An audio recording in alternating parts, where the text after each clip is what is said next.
देखो books of prime entry क्या होती है। जब आप ट्रांजेक्शन रिकॉर्डिंग की बात करते हो तो सबसे पहले ट्रांजेक्शन को रिकॉर्ड करा कहाँ जाता है। तो जनरली हम यहाँ पर जनरल एंट्रीज की बात करते हैं हमेशा, है ना। जब भी हम एग्जाम्पल क्रिएट करते हैं तो हम जनरल एंट्रीज की बात करते हैं। लेकिन ऐसा नहीं होता है कि हमेशा जनरल एंट्री में ही आपकी प्राइमरी रिकॉर्डिंग हो, यानी कि फर्स्ट टाइम आप कहाँ रिकॉर्ड करोगे, that is the books of prime entry.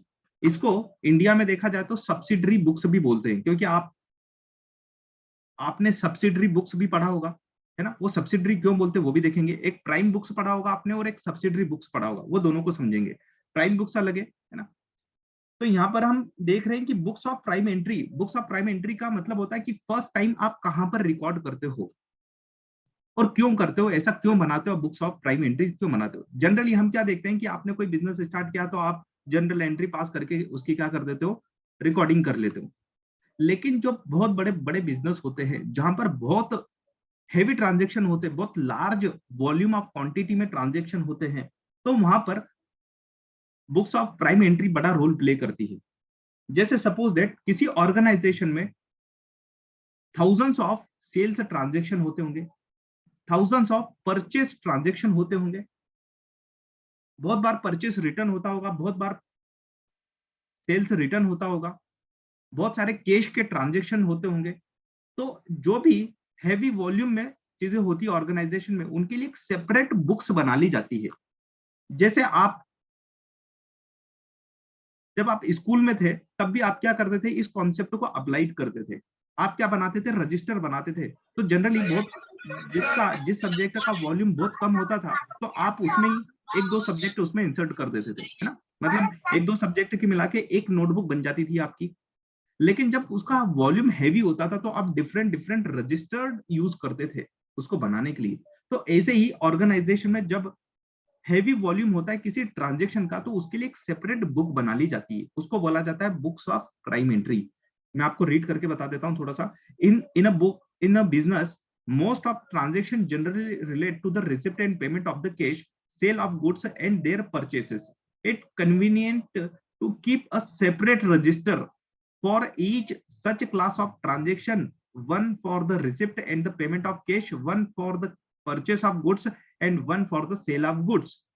A register of this type is called a book of original entry or books of prime entry. क्या क्या बोलते हैं इसको, original books of original entry या books of prime entry या subsidiary books भी बोलते हैं इसको। For the transaction recorded in such books there will be the no journal entry. तो जो ट्रांजेक्शन यहाँ पर रिकॉर्ड हो जाते हैं उसके लिए जनरल एंट्री पास करने की जरूरत नहीं होती। ये बहुत बड़ा यहाँ पर इंपॉर्टेंट कॉन्सेप्ट है जो आपको कभी कभी एमसीक्यू में भी पूछा जाता है कि अगर आपने बुक्स ऑफ प्राइम एंट्री में ट्रांजेक्शन को रिकॉर्ड कर लिया तो क्या आपको जनरल एंट्री पास करने की जरूरत है क्या। नहीं, उस जनरल एंट्री से बचना था हमें, इसीलिए तो हमने क्या करा, बुक्स ऑफ प्राइम एंट्री में क्या कर लिया, ट्रांजेक्शन को रिकॉर्ड कर लिया।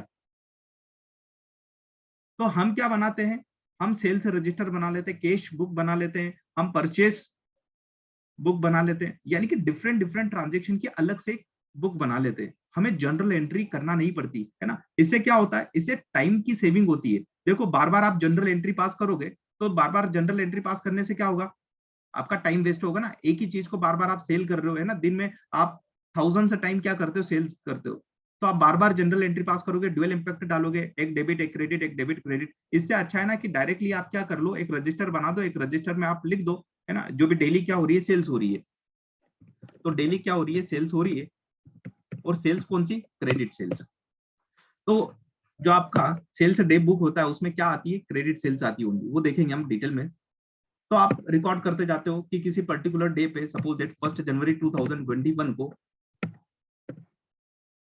100 नंबर का इनवाइस, 101 नंबर का इनवाइस, 102 नंबर का इनवाइस, 103 नंबर का इनवाइस, 104 नंबर का इनवाइस, ये इनवाइसेस सेंड हुए। किसको सेंड हुए, मतलब कि किसको किसको दिया। तो हम यहाँ पर एग्जांपल के लिए ले लेते हैं, ए को, बी को, सी को, डी को, ई को। ऐसा हो सकता है कि एक ही पार्टी को दो, बिल्कुल हो सकता है एक ही पार्टी को हमने 2 बार सेल करी है एक दिन में ही। जैसे ये ए को हमने 2 बार सेल किया। कितने का सेल्स किया, हमने सेल्स किया यहाँ पर $1000 का।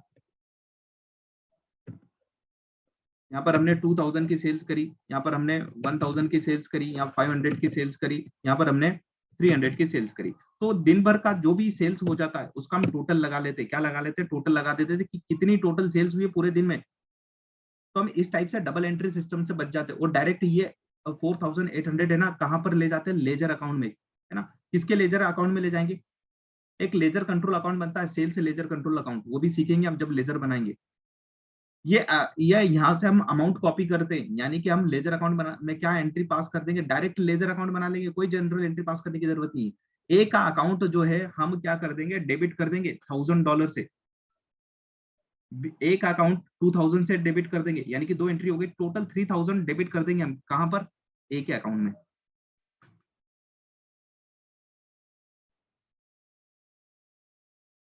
पार्टी पार्टी डिफरेंट, देखो जो भी ट्रांजेक्शन हुए पूरे दिन में, जो भी ट्रांजेक्शन, चाहे आप एक पार्टी के साथ क्यों ना कर रहे हो, आप डिफरेंट पार्टी के साथ करो, एक पार्टी के साथ करो, आप क्या करोगे, आपको यहाँ से इंफॉर्मेशन मिल जाएगी। क्या इंफॉर्मेशन मिलेगी, आपको इंफॉर्मेशन मिलेगी कि आज पूरे दिन में आपने किसको किसको सेल्स करी और कौन सा इनवाइस नंबर सेंड किया। जैसे ये इनवाइस नंबर है, हमने क्या लिखा है यहाँ पर, चलो मैं लिख देता हूँ, ये क्या है, आपके इनवाइस नंबर है, ये आपके क्या है, इनवाइस नंबर है। तो ये आपने different different invoice number issue के हैं, एक को आपने 2 बार सेल किया एक दिन में, तो आप एक का अकाउंट जब बनाओगे, लेजर अकाउंट बनाओगे, तो उसमें क्या करोगे, उसमें 1000 और 2000 की एंट्री कर दोगे डायरेक्ट लेजर अकाउंट में, कोई जेवी पास करने की जरूरत नहीं है, यानी कि जनरल एंट्री पास करने की जरूरत नहीं है। तो इससे क्या होता है पता है, इससे क्या बेनिफिट है, आपका टाइम सेव हो जाता है। आपको बार बार डेबिट क्रेडिट नहीं करना है कि आप डेबिट कर रहे हो, एक अकाउंट डेबिट कर रहे हो फिर सेल्स क्रेडिट, है ना। तो आप उस प्रोसेस से बच जाते हो और आपकी जो जनरल बुक होती है, वो जनरल एंट्री की जो बुक होती है वो हैवी नहीं बनती है। अदरवाइज क्या हो जाएगा, उसका वॉल्यूम बहुत बड़ा हैवी हो जाएगा। चलो, तो इसका ये इंपॉर्टेंस होता है। और क्या होता है इसमें, अब मैं आपको डिस्टिंग्विश बताता हूँ थोड़ा सा। इंडियन स्टूडेंट्स बहुत सारे हमारे यहाँ पर, कुछ स्टूडेंट आउटसाइड के भी हैं, तो मैं आपको बता दूं कि वहां पर जो टर्मिनोलॉजी होती है हमारे यहाँ क्या यूज हो रही है ना। तो आपने जनरली ये प्रिंसिपल बुक के नाम से क्या देखा होगा और सब्सिडरी बुक के नाम से दो चीजें देखी होगी। अब प्रिंसिपल बुक का मतलब क्या होता है, सब्सिडरी बुक का मतलब क्या होता है, वो समझते जरा। सब्सिडरी बुक मतलब बुक्स ऑफ प्राइम एंट्री, जहां पर आप फर्स्ट टाइम रिकॉर्ड कर रहे हो। अब ये फर्स्ट टाइम के पीछे का पर्पस क्या है, मैंने आपको बता दिया। आप डायरेक्टली जनरल एंट्री में भी क्या कर सकते हो, एंट्री कर सकते हो, लेकिन आपने जनरल में एंट्री नहीं करी, आपने सेपरेट बुक्स बना ली। क्यों, हैवी ट्रांजेक्शन हो रहे थे। तो कौन कौन से हैवी ट्रांजेक्शन होते हैं, जनरली ये हम सबको पता होता है, ठीक। प्रिंसिपल बुक क्या होती है, ये टर्मिनोलॉजी आप इंडिया में सुनते हो, है ना, बाहर नहीं सुनोगे। इंटरनेशनल कोर्सेज में ये टर्मिनोलॉजी यूज नहीं होती, लेकिन फिर भी बता देता हूं मैं आपको। प्रिंसिपल बुक मतलब कि आपके लेजर अकाउंट, इनका कॉन्सेप्ट ये होता है कि बिना लेजर अकाउंट और बिना कैश बुक के आप ट्रायल बैलेंस नहीं बना सकते हो। यानी कि ये तो प्रिंसिपल है कि ये तो बनाना ही होंगे, मतलब लेजर अकाउंट आपको बनाना ही होंगे और आपको कैश बुक भी मेंटेन करना होगी। कैश बुक मतलब यहाँ पर इनका मतलब है कैश अकाउंट से, है ना। देखो, आप है ना कैश के रेस्पेक्ट में दो चीजें करते हो, या तो आप कैश बुक बना लेते हो या फिर कैश अकाउंट बना लेते हो। जब कैश अकाउंट बना लेते हो ना, तो उसको बोला था कैश अकाउंट लेजर। अकाउंट और बुक्स में ये थोड़ा सा डिफरेंस है ना। अकाउंट मतलब कि लेजर, बुक मतलब कि पूरी की पूरी बुक हो गई, यानी कि उसमें लेजर ऑटोमेटिकली इंक्लूड हो जाता है, आपको अलग से लेजर बनाने की जरूरत नहीं पड़ती फिर उसकी। ये कैश बुक के रेस्पेक्ट में ही है केवल बात। वापिस समझना क्या बोलना चाह रहा हूं मैं। आपका कैश बुक भी हो सकता है, आपने देखा होगा साइमल्टेनियसली दो वर्ड यूज करते हैं, मतलब इंटरचेंजेबली वर्ड यूज होते हैं। क्या होता है, कभी कभी आप कैश बुक भी बोलते हो, कभी कभी कैश अकाउंट भी बोलते हो। तो आपने 11th में देखा होगा, आपने लेजर अकाउंट में कैश अकाउंट भी बनाया होगा, और फिर आप कभी कभी कैश बुक भी बनाते थे। जब आप लेजर अकाउंट पढ़ते थे तो उसमें कैश अकाउंट बनाते थे, और फिर आप डिफरेंटली कैश बुक भी बनाते थे। तो दोनों अलग अलग है क्या, कुछ नहीं। अगर आपने कैश अकाउंट बना लिया, समझना इस चीज को, अगर आपने कैश अकाउंट बना लिया तो इसका मतलब ही ये कि कैश बुक, है ना, फिर आपको कैश बुक सेपरेटली बनाने की जरूरत नहीं होती। मतलब हम दोनों में से एक चीज बनाएंगे, या तो कैश अकाउंट बना लो या फिर कैश बुक बना लो, दोनों का मतलब एक ही है। लेकिन बच्चे कंफ्यूज हो जाते हैं कि कैश अकाउंट कोई अलग चीज है क्या, नहीं, कोई अलग चीज नहीं है। जब हम लेजर के पॉइंट ऑफ व्यू से बात करते हैं तो कैश अकाउंट क्रिएट होता है, जब हम बुक्स के पॉइंट ऑफ व्यू से बात करते हैं तो कैश बुक बोला जाता है। यानी कि कुछ नहीं है, इसमें भी रिसिप्ट पेमेंट होता है। तो आप दो अलग अलग चीजें नहीं बनाओगे। अगर आपने कैश अकाउंट बना दिया तो आपको कैश बुक बनाने की जरूरत नहीं है, और कैश बुक बना दिया तो आपको कैश अकाउंट बनाने की जरूरत नहीं है।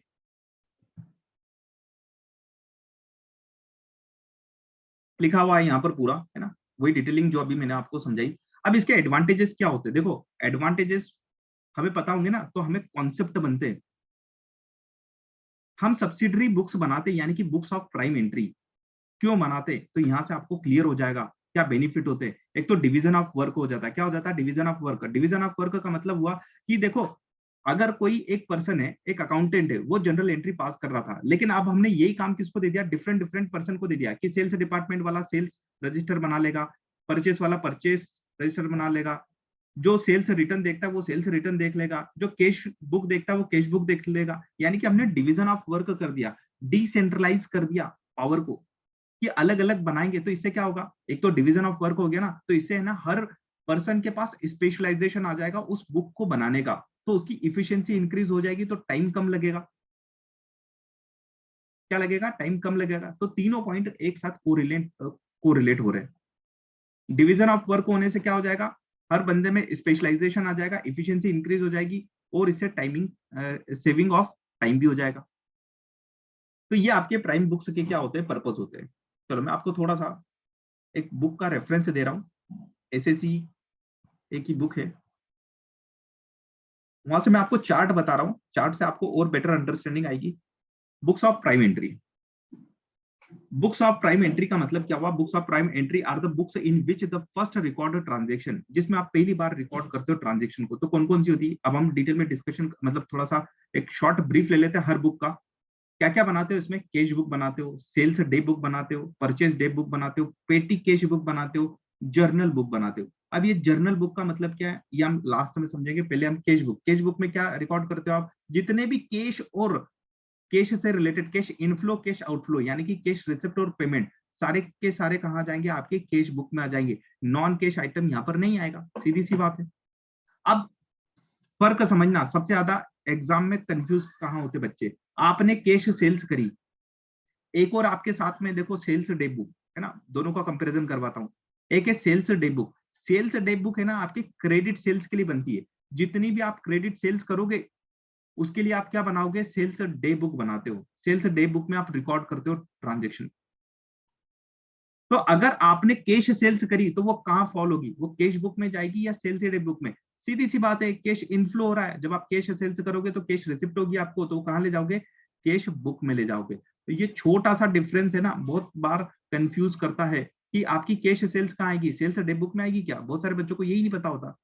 तो वो कहाँ ले जाते हैं? वो सेल्स डे बुक में ले जाते हैं। ऑप्शन आते हैं उनके सामने एमसीक्यू, तो वो टिक कर देते, सेल्स सेल्स है तो सेल्स डे बुक में जाना चाहिए। नहीं, सेल्स डे बुक में ओनली क्रेडिट सेल्स जाएगा। जो भी कैश वाले आइटम है वो कैश बुक में जाएगी। वैसे ही purchase day book, purchase day book में क्या जाएगा? आपके क्रेडिट परचेस, आपने जो भी क्रेडिट परचेस करी है क्रेडिट में, यानी कि उधार गुड्स, उधार उधार में कोई क्रेडिट पे या कोई गुड्स परचेस किया है, तो वो कहाँ जाएगा? परचेज डे बुक में।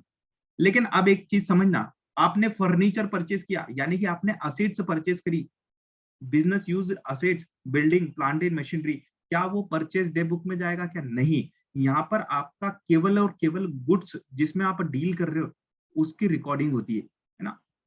जो आपका इन्वेंट्री है केवल उसकी ही बात कर रहे हैं हम यहाँ पर। हम अदर असेट्स की बात नहीं कर रहे हैं, हम फर्नीचर की बात नहीं कर रहे हैं, प्लांट एंड मशीनरी की बात नहीं कर रहे हैं। हम किसकी बात कर रहे हैं? गुड्स, आपके बिजनेस का गुड्स जिसमें आप डील कर रहे हो, वही केवल आएगा आपके परचेस डे बुक में।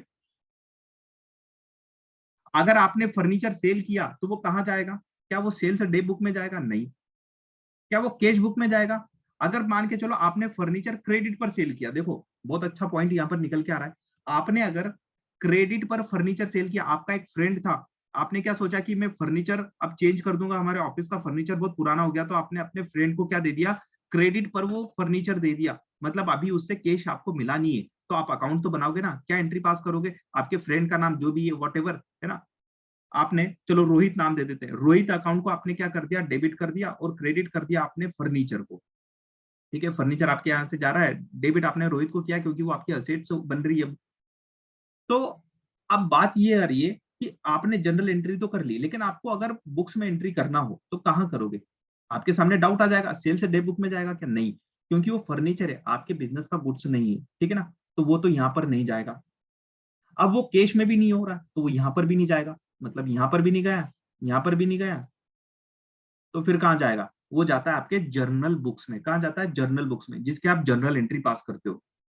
इट मींस जो ट्रांजेक्शन, देखो जनरल बुक का सिंपल सा कॉन्सेप्ट, जो भी ट्रांजेक्शन इन बुक्स में ना आए, इसमें कैश बुक में, सेल्स डे बुक में, परचेज डे बुक में, पेटी कैश बुक में ना आए, वो कहाँ जाते हैं, आपके जर्नल बुक्स में जाते हैं। मतलब ये एक तरीके से रेसिजुअल बुक से है, जो कहीं पर भी ना आए वो कहाँ पर आ जाता है, आपके जर्नल बुक्स में आ जाता है। क्योंकि देखो इसका पर्पस क्या है, वैसे तो हम सारे ट्रांजेक्शन कहाँ ले सकते हैं, जर्नल बुक्स में रिकॉर्ड कर सकते हैं, लेकिन हमारे यहाँ पर बहुत हेवी ट्रांजेक्शन होते हैं, इसलिए तो हम ये ने स्पेशल बनाए। हमने क्या करा, स्पेशल बुक्स बनाई, ताकि हम एक बुक पे लोड ना डालकर उसको लोड को हम क्या करें, डिस्ट्रीब्यूट कर रहे हैं। ठीक, तो कैश बुक हो गई, सेल्स डे बुक हो गई, परचेज डे बुक हो गई। पेटी कैश बुक क्या होती है, देखो ऑफिस में आपके बहुत छोटे छोटे स्मॉल एक्सपेंसेस होते हैं, है ना, जैसे टी एक्सपेंसेस हो गया, स्टेशनरी एक्सपेंसेस हो गया, है ना, लोडिंग अनलोडिंग को आप पेमेंट करते हो। तो क्या होता है ना, जो मेन आपका कैश अकाउंटेंट होता है ना, जो कैश जो कैशियर होता है मेन, तो उसके पास छोटे छोटे पेमेंट करने के लिए इतना टाइम नहीं होता है।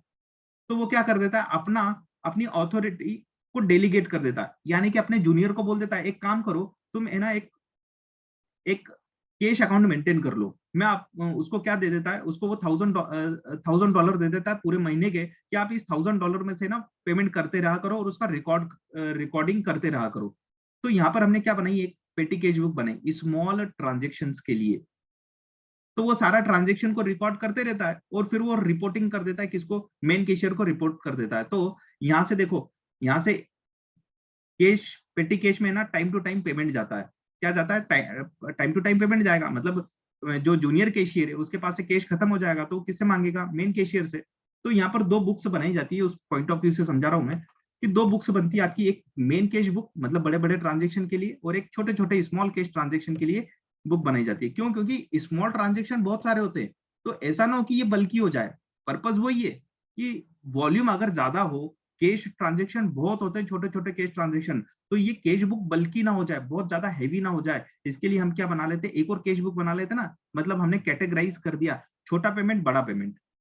ठीक, अब इसके अलावा प्राइम बुक्स में और दो चीजें इंक्लूड करते हैं, जैसे यहाँ पर सेल्स डे बुक लिए ना, वैसे ही सेल्स डे रिटर्न बुक भी लेते हैं। क्या लेते हैं, अगर कोई सेल्स रिटर्न आया तो उसको भी कंसिडर कर लेते हैं इसमें, सेल्स डे बुक।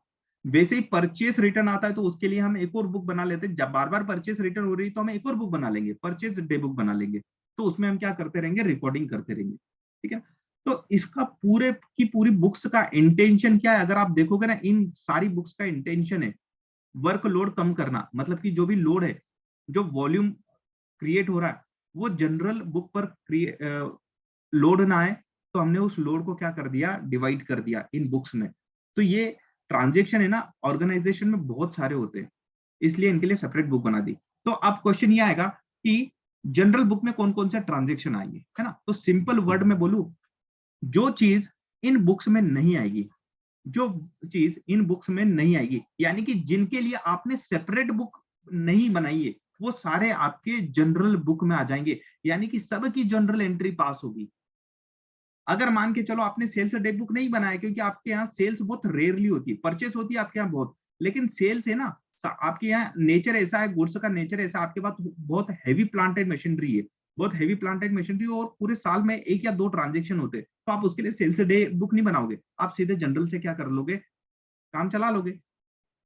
तो कंक्लूजन ये है कि आपके बिजनेस में आपको देखना पड़ेगा, जहां पर आप अकाउंटिंग करोगे या अकाउंट मैनेजर हो, या जहां पर भी आप ऑडिट करोगे, या जहां भी आप अकाउंट्स देखोगे, तो वहां पर आप देखोगे क्या ये बुक्स है क्या, अगर ये बुक्स नहीं है तो आप सीधे जनरल में एंट्री देख सकते हो। अगर बुक्स है तो देखो रेस्पेक्टिव बुक्स में ये अकाउंटिंग हुई होगी, तो आप डबल से यहाँ पर एंट्री मत कर लेना। अब डेप्रिसिएशन देखो, डेप्रिसिएशन की अगर बात करूं, है ना, एक बच्चे ने क्वेश्चन पूछा डेप्रिसिएशन कहाँ रिकॉर्ड होगा, तो डेप्रिसिएशन यहाँ आएगा क्या, कहीं पे नहीं आएगा।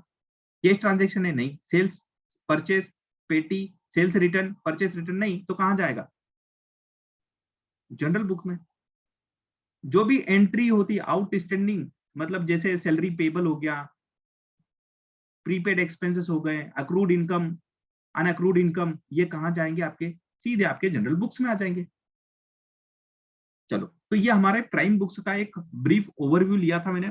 तो यहाँ पर हमारा ये थियोरिटिकल थोड़ा सा पार्ट अब कंप्लीट हो चुका है। नेक्स्ट पार्ट में हम लेजर, ट्रायल बैलेंस और हो सके तो फाइनेंशियल स्टेटमेंट भी कवर कर लेंगे। तो अगला जो लेक्चर आने वाला है वो बहुत इंपॉर्टेंट है। आप सबने बहुत सारे लेजर अकाउंट बनाए होंगे, लेकिन उसमें कहीं ना कहीं आपको कंफ्यूजन होता होगा। उन कंफ्यूजन को हम दूर करेंगे, क्योंकि उसका एक शॉर्ट ट्रिक है। अगर वो ट्रिक आप समझ गए तो आपका कभी भी लेजर अकाउंट से रिलेटेड कोई कंफ्यूजन बचेगा ही नहीं। बहुत सारे बच्चों को प्रॉब्लम आती है जब वो जनरल एंट्री से क्या करते हैं, लेजर अकाउंट में पोस्टिंग करते हैं, तो उनको ये समझ में नहीं आता कि क्या डेबिट किया जाए, क्या क्रेडिट किया जाए। तो उसका बहुत अच्छा सा कॉन्सेप्ट है, हम कॉन्सेप्चुअली उसको अंडरस्टैंड करेंगे नेक्स्ट लेक्चर में। ट्रायल बैलेंस को समझेंगे। आपने बहुत बार ट्रायल बैलेंस बनाया होगा, लेकिन हम उसको अंडरस्टैंड करेंगे। फिर हम प्रॉफिट एंड लॉस अकाउंट और बैलेंस शीट समझेंगे। और फिर फर्दर लेक्चर्स में हम एक एक ट्रांजेक्शन को डिटेलिंग में समझेंगे, जैसे कि आपके आउटस्टैंडिंग से रिलेटेड ट्रांजेक्शन, बेड डेट्स हो गया, डेप्रिसिएशन हो गया, है ना। हम जितने भी एडजस्टमेंट होते हैं, मेन मेन सारे एडजस्टमेंट को हम फर्दर लेक्चर्स में कवर करने वाले हैं।